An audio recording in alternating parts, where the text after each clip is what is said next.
یہ عمل کرنے والا نہ کبھی پشیمان ہوا ہے نہ پریشان ہوا ہے۔ آقا کی بارگاہ میں ایک شخص حاضر ہوا، بہت دکھ مسائل مشکلات، اس نے یہ عمل کرنا شروع کر دیا۔ کچھ ہی عرصے کے بعد لوگوں نے اس کے جسم پہ، لباس پہ، حالات میں تونگری دیکھی، مالداری دیکھی، اور اس نے آ کے عرض کیا کہ میں نے اب تو اتنا ملا ہے کہ پڑوسوں کو دیتا ہوں اور لوگوں کو بھی کھلاتا ہوں، اور پہلے عالم یہ تھا کہ میرے پاس فقر، فاقہ، غربت اور تنگ دستی تھی، اب میں لوگوں کو دیتا ہوں۔ میرے پاس کئی واقعات ہیں، واقعات در واقعات ہیں۔ مدینہ منورہ میں ایک صاحب کہنے لگے ہمارے بڑے آئے تھے تو یہاں کی منڈی کی سبزیاں جو گری ہوئی ہوتی تھیں وہ اٹھا کے لاتے تھے، اور بعض اوقات لکڑیاں نہیں ہوتی تھیں اور بعض اوقات سبزی نہیں ہوتی تھی، اور فقر اور غربت کی عمومی چونکہ فضا بھی تھی لیکن ان کے ہاں کچھ زیادہ ہی تھی، اور میں نے ان کو آنکھوں سے دیکھا کہ وہ مسجد نبی میں آتے ہیں تو سعودی عرب کا بڑا نوٹ 500 کا ہے، 500 وہ نوٹ نکال کے چپ کر کے ایسے مٹھی میں دے رہے ہوتے ہیں، اور انہوں نے خود بتایا کہ انہیں کسی نے بتایا تھا ان کے خاندان کو، کہا سارا گھر یہ عمل کر رہا تھا، اور اس کو عمل کو کرتے کرتے اللہ کا نظام بدلا، رب نے تونگری، برکت، دولت، عزت، وسعت اور عافیت کے دروازے کھول دیے۔ مجھ سے ایک دفعہ کہنے لگے اتنے ملین ہیں، اتنے ملینوں کے ملین ہیں، کیا کروں بتائیں آپ، کہاں خرچ کروں، پڑے ہیں میں خرچ کروں، کہیں کس جگہ لگاؤں؟ مجھ سے مشورہ کرنے لگے، کہنے لگے دبئی میں میرا کاروبار ہے، بہت بڑا بزنس ہے، فلاں جگہ ہے، یہ پیسے کہاں لگاؤں؟ اس کی مشق کریں۔ بعض اوقات فقر اور فاقہ، غربت اور تنگ دستی، اس کا جو نقصان، فقر، فاقہ، غربت، تنگ دستی کا جو نقصان ہے، وہ یہ نقصان یہ ہوتا ہے کہ انسان کا ایمان ختم ہو جاتا ہے۔ ادھر بنانا ہے ادھر بچانا ہے، اگر بنایا اور بچانا پھر بھی نقصان، اور اگر بچ گیا، بچے گا تو وہ جو بنے گا، ہے ہی نہیں تو بچے گا کیا؟ سلام اور اخلاص سے بنانا ہے، پانا ہے، ملنا ہے۔ ایک چیز ہے، ایک دعا ضرور پڑھا کریں، اللہم انی اعوذ بک من زوال نعمتک، بس اللہم انی اعوذ بک من زوال نعمتک، اے اللہ مجھے نعمتوں کے زوال سے بچا، نعمتوں کے زوال سے۔ میں بیٹوں کے ساتھ جا رہا تھا، میں نے کہا بیٹو یہ دیکھو، یہ جگہ ہے جہاں میں نے اس کی چارپائی دیکھی تھی، چارپائی کے نیچے سوراخ تھا، وہیں سے اجابت پیشاب، اور وہیں سے، اور وہ میں نے اس کا شاہی دور دیکھا تھا، بہت بڑا کک تھا، شیف، بہت بڑا، لینے لگی ہوتی تھی، اور وہ دیکھ گرم دیکھ، چلتی دیکھ پہ پاؤں رکھ کے نا براہ راست بغیر جوتے کے اندر کفگیر مارتا تھا، بہت بڑا شاہی آدمی تھا، پر زوال نعمت ایسا ہوا، گلی میں پڑا رہتا تھا، کوئی روٹی دیتا تھا، ہائے پانی کہتا تھا، کوئی پانی نہیں پوچھتا تھا، اور ایک رات سویا، صبح دیکھا تو مرا ہوا تھا، یوں لپیٹ کے چند بندوں نے جنازہ اور مٹی کے سپرد کر دیا۔ میں نے ایک شخص کے بارے میں سنا، نہیں خود دیکھا، میلسی بہاڑی ملتان کے ساتھ میں قبرستان میں گیا، پتا چلا کہ وہ بندہ قبرستان میں ہے، ڈھونڈتے ڈھونڈتے وہاں بھنگ گھوٹ رہے تھے، وہ ساتھ بیٹھا ہوا تھا، ملوں کا مالک تھا، اور مجھے دیکھا، تعارف ہوا تو رو پڑا، کہنے لگا ملوں کا مالک ہوں، آج زوال نعمت یہ ہے، قبرستان میں چھپ کے بیٹھا ہوں، بے بہا دولت تھی، دنیا تھی، میں نے کتنے لوگوں کو، آپ نے کتنے لوگوں کو، میں شارع فیصل کا ایک واقعہ سناؤں جو مجھے 89 میں ملا تھا، 89 نواسی میں، یہاں بلوچ کالونی ہے نا، اس طرف عمراء کے گھر، اس طرف غرباء کے گھر، اب نامعلوم نقشہ کیسا ہے مجھے پتہ نہیں، میں 89 کی بات کر رہا ہوں۔ ایک مالدار شخص تھا جس کے بحری جہاز تھے اور مال و دولت بہت زیادہ تھی، بہت زیادہ مال و دولت تھی، بحری جہاز تھے۔ ایک وقت ایسا آیا، لمبا واقعہ ہے، گھر بکنے کا جب وقت آیا تو گھر کا جو کک تھا اس نے گھر لے لیا، بہت بڑا بنگلہ تھا، وہ لے لیا اور وہ سارا لٹ گیا۔ سوال کے واقعات کئی لوگوں کے آپ نے دیکھے ہیں، پڑھے میرے ساتھ، اللہم انی اعوذ بک من زوال نعمت. اور اس کے پڑھنے کے 5 اوقات بتاتا ہوں. ایک اذان کے بعد، غور سے سنیے گا، حدیث میں آتا ہے اذان کے بعد دعائیں قبول ہوتی ہیں. ہاتھ اٹھانا ضروری نہیں، قبلہ رخ ہونا ضروری نہیں، وضو کرنا ضروری نہیں. اگر چاہتے ہیں یہ نعمتیں مجھ سے کبھی نہ لٹیں، دولت، رزق، عزت، صحت، گردے ٹھیک ہیں نعمت، دل ٹھیک کم کر رہا نعمت، جگر نعمت، میدا نعمت، پٹھے نعمت، آنکھیں نعمت، کھانا نعمت، نکل جانا نعمت، بیٹھنا نعمت، پھر بیٹھ کے اٹھنا نعمت، سونا نعمت، پھر سو کے اٹھنا نعمت، لوگ مجھے سلام نعمت، رحمت نعمت، اولاد نعمت، بیٹے نعمت. دنیا کے جتنی بھی نعمت ہیں اگر چاہتے ہیں یہ کبھی نہ لٹے، یا آپ لٹوانا چاہتے ہیں؟ بولے انشاءاللہ کوئی نہیں چاہتا، انشاءاللہ کوئی بھی نہیں چاہتا. تو پھر ایک دعا میری یہ درخواست ہے، 5 اوقات میں پڑھیں. اوقات کو ذہن نشین رکھیے گا، اور اوقات بھی وہ ہیں جن کا تعین حدیث میں موجود ہے. پہلے دعا ایک دفعہ یاد کرنے کی نیت سے میں آپ پڑھ لیں. اللہم انی اعوذ بک من زوال نعمتک. اللہ میں تجھ سے پناہ مانگتا ہوں نعمتوں کے زوال میں. مانا یہ ٹھیک. 5 اوقات. پہلا وقت ہے کہ حدیث میں آتا ہے جب دعا اذان ہوتی ہے، اذان ہوتی ہے دعائیں قبول ہوتی ہیں. اذان کے بعد یہ دعا پڑھ لیں، اذان کی دعا پڑھ لیں، یہ دعا پڑھ لیں، پر یہ دعا پڑھ لیں. دوسرا وقت جب مرغ بانگ دیتا ہے، وہ دن کو دے، صبح دے، شام دے. اکثر لوگ کہتے ہیں مرغ کا بانگ دینا صبح یوں ہے دن کو نہیں. فرمایا جب مرغ بانگ دیتا ہے، حدیث میں آتا ہے وہ عرش سے رحمت کا دروازہ کھلتا دیکھتا ہے. اس لیے حدیث میں اس کی باقاعدہ دعا ہی ہے، اللہم انی اسألک من فضلک. جب مرغ بانگ دے اس وقت یہ دعا پڑھ لیں. کون سی؟ اللہم انی اعوذ بک من زوال نعمت. ٹھیک. 2 واقعات ہوئے، دو جگہ ہوئی. تیسرا فرمائے جب نماز کے لیے اقامت ہو رہی ہوتی ہے، اقامت ہوتی ہے نا جماعت کھڑی ہونے سے پہلے، جب قد قامت الصلاۃ آتی ہے وہاں جو دعا مانگو قبول ہوتی ہے. جب مکبر کہتے ہیں نا قد قامت الصلاۃ، قد قامت، جو دعا مانگو قبول ہوتی ہے. فرمایا جب قد قامت الصلاۃ آتی ہے، جو دعا مانگو قبول ہوتی ہے، اس وقت دل ہی دل میں ایک دفعہ مانگ لیا کرے اللہم انی اعوذ بک من زوال نعمت. کتنے ہو گئے؟ کتنے ہو گئے؟ 3 ہو گئے. چوتھا والدین کے چہرے کو دیکھنے سے مقبول حج کا ثواب ملتا ہے، دنیا کا فرما بردار ہوگا. رات ایک جگہ بیٹھا تھا میں، کہنے لگے والد صاحب کا خون آتا تھا، کھڑا ہو جاتا تھا. والد صاحب، ان کا نام عارف تھا، کہنے لگے والد صاحب مجھے کہتے تھے عارف. میں ایک دم کہا، بچے کہتے تھے بابا کیا ہوا؟ دادا کا خون آیا. کہا بیٹا والد کا ادب کر کر کے اب وہ پختگی ہو گئی ہے، اب ذہن میں وہ ادب بیٹھ گیا ہے.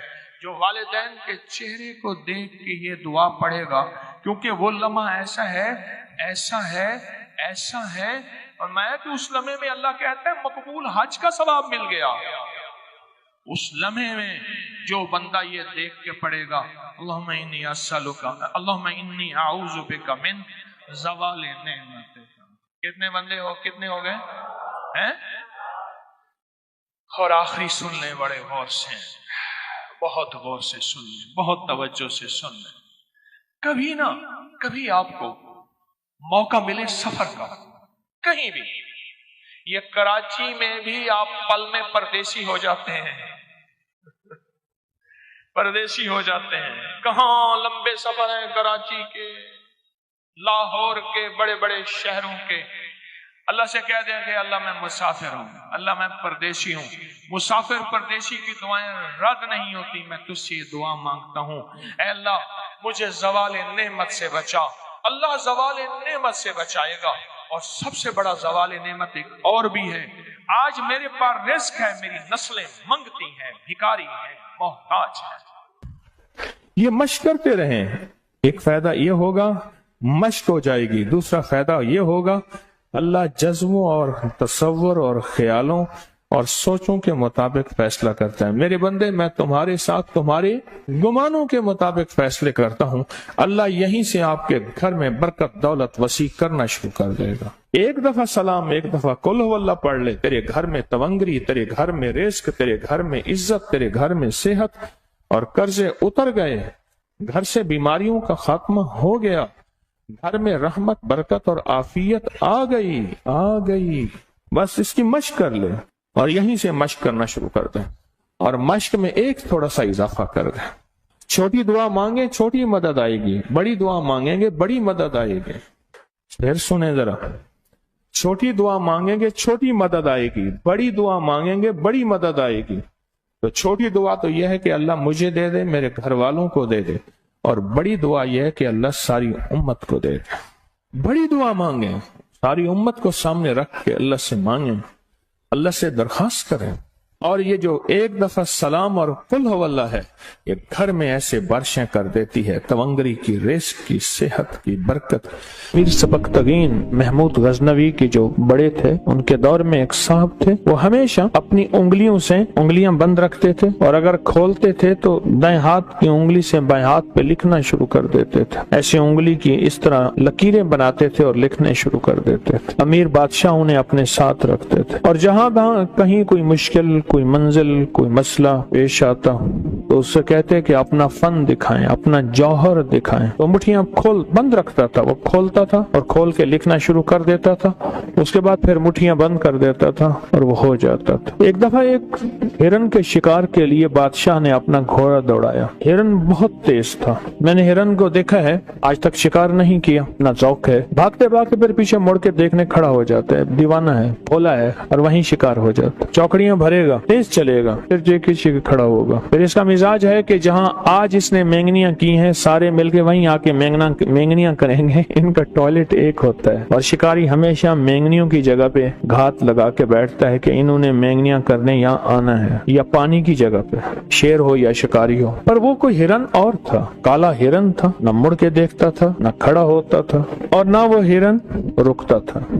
بادشاہ تھا، اور بادشاہ کو بھی غصہ آ گیا کہ میں نے اب اس ہرن کو شکار کر کے ہی رہنا ہے۔ بادشاہ کو بھی غصہ آ گیا، بادشاہ پیچھے اور اس کے سارے ہم نوا حواری وہ بھی ساتھ۔ آخر بادشاہ تھک گیا، صحرا تھا جو ختم نہیں ہوتا تھا، جنگل تھا ختم نہیں ہوتا تھا، تھک کے بادشاہ رک گیا تو سارے رک گئے۔ تو بادشاہ نے اس کو بلایا، کہا کہ اپنا فن دکھا، ہرن تو میرے ہاتھ نہیں آتا۔ تو اس نے مٹھیاں کھولی اور لکھنا شروع کر دیا، لکھتا رہا، اس دفعہ کچھ دیر تک لکھتا رہا، اور بادشاہ متلاشی نظروں سے اس کو ایسے دیکھتا رہا کہ کیا فیصلہ ہوتا۔ کہنے لگا، امیر المومنین، بادشاہ سلامت، وہ ہرن نہیں ہے، جن ہے، اور ہرن کے جسم میں ہے، ہرن کے روپ میں ہے، وہ ہرن نہیں ہے، جن ہے۔ بادشاہ نے کہا، اب جو بھی ہے مجھے چاہیے، زندہ یا مردہ، میں اتنا اس کے پیچھے دوڑا ہوں۔ اس نے کہا، آپ کو پکڑا دیں گے۔ اس نے پھر لکھنا شروع کر دیا، لکھتے کرتے، پر میں بادشاہ سلامت، اب کی بار آپ جب دوڑیں گے، کھڑا آپ کا انتظار کر رہا ہے، تو آگے کسی جھاڑی میں پھنس جائے گا، آپ اس کو پکڑ لیں گے، پھر آپ کی مرضی ہے، آپ اسے چھوڑ دیں، آپ کی مرضی ہے اسے قید کر لیں، آپ کی مرضی ہے اسے ذبح کر دیں، یہ آپ کی مرضی۔ اب بادشاہ نے اپنا گھوڑا دوڑایا، دیکھا تو آگے وہ ہرن کالا موجود تھا، اس کے پیچھے گھوڑا دوڑایا، پھر وہ بھاگنا شروع ہو گیا۔ آگے ایک جھاڑی آئی، اسی میں گیا تو اس میں اٹک گیا، اس کے سینگ اٹک گئے اور سینگ اس میں الجھ گئے۔ تو بادشاہ کے غلام آگے بڑھے تو انہوں نے ہرن کو پکڑ لیا۔ اب ہرن پکڑا ہوا بادشاہ کے پاس آیا، امیر سبکتگین کے پاس۔ تو بادشاہ نے اس سے کہا، تو نے آج مجھے بہت ستایا، فارسی میں بات کی، تیرے پیچھے بہت گھوما ہوں، آج تک میں نہیں گھوما اتنا، تو میں کسی شیر کے پیچھے بھی نہیں گھومتا، اور شیر کو میں شکار کر لیتا ہوں۔ اس دور میں بندوق تو تھے نہیں، آمنے سامنے شیر کا شکار ہوتا تھا، تلوار سے، نیزے سے، برچے سے۔ وہ کوئی ہمت والا ہوتا تھا شیر جوان، جو شیر کا آمنے سامنے مقابلہ کون کرے۔ تو ہرن بولا اور فارسی بولا اور زبان یار میں بولا، یعنی جیسے بادشاہ بول رہا تھا ویسے ہی بولا۔ کہنے لگا، آج تک میں نے سب شکاریوں کو ایسے ہی دھوکا دیا ہے، اور ایسے سراب میں لے گیا ہوں جہاں پانی نہیں ہے، ان کو بھی مارا ہے میں نے، اور ان کی سواریوں کو بھی مارا ہے۔ مجھے ان ہرنوں پہ ترس آتا ہے، میں ہمیشہ